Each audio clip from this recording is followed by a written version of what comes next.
শুধুমাত্র ঘরে সামান্য আটা থাকলে এত সুন্দর বিকালের একটা নাস্তা বানিয়ে ফেলতে পারেন। খুবই সহজ, শুধুমাত্র আটা হলেই হবে, সামান্য একটু পেঁয়াজ আর মরিচ আর লবণ হলে আর কিচ্ছু লাগবে না।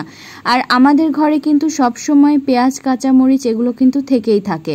তো যাই হোক, আসসালামু আলাইকুম, কেমন আছেন সবাই? আশা করি সবাই ভালো আছেন। চলুন তাহলে ঝটপট একটা বিকালের নাস্তা বানিয়ে নেওয়া যাক। তো আমি পরিমাণ মতো পেঁয়াজ নিয়েছি আর পরিমাণ মতো কাঁচামরিচ নিয়েছি। এগুলো অবশ্যই আপনারা আপনাদের পরিমাণ মতো দিবেন, কারণ ঝাল যে যেমন পছন্দ করে সেই অনুযায়ী ঝালটা দিবেন। তো আমি পেঁয়াজ আর কাঁচামরিচ দেওয়ার পরে পরিমাণ মতো লবণ দিয়ে দিলাম আর 1 চামচের মতো হলুদ দিয়ে দিলাম। হলুদটা যদি আপনারা একটু বেশি পরিমাণের কালার চান তাহলে অবশ্যই একটু বেশি দিবেন। তো আমি 1 চামচই দিয়েছি। আমি যতটুকু পরিমাণ আটা দিব ঠিক সেই পরিমাণ অনুযায়ী আমি হলুদ আর লবণটা দিয়েছি। তারপরে আমি কি করলাম, খুবই ভালোভাবে চটকে নিলাম। আর এই চটকানোটা আপনার অবশ্যই ভালোভাবে চটকাতে হবে। খেয়াল করে দেখবেন মাখাতে মাখাতে কিন্তু আপনাদের যখন পেঁয়াজ আর কাঁচামরিচ থেকে একটা পানির মতো বের হবে, ঠিক সেই পর্যায়ে বুঝতে পারবেন আপনার মাখানোটা একদম ভালো মতো হয়ে গিয়েছে।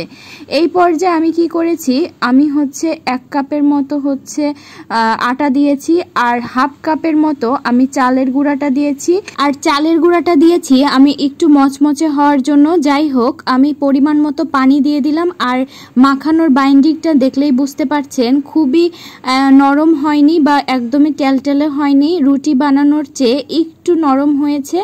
আর চাপড়া বলেন আর চাপটি বলেন, এই বানানোর জন্য এরকম নরম হলেই যথেষ্ট।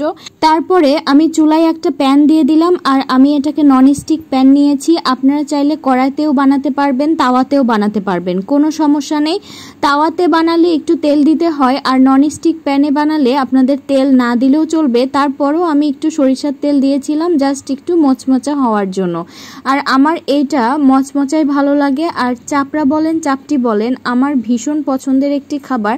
আমার যখনই কিছু ঘরে থাকে না, আমি কি করি, একটু আটা আর চালের গুঁড়ো দিয়েই বানিয়ে ফেলি। এটা প্যানে দেওয়ার সময় অবশ্যই ভেজা হাত দিয়ে দিয়ে এটাকে আপনারা সরিয়ে সরিয়ে দিবেন। আপনাদের পছন্দ মতো গোল শেপটা বানিয়ে নেবেন।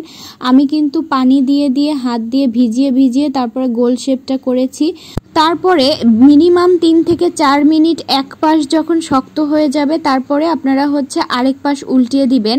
আর যদি তেল দিতে হয় তাহলে অবশ্যই এক পাশ যখন একটু লাল লাল হবে সেই সময় তেলটা দিলে খুবই ভালোভাবে মচমচা হয়ে যায়।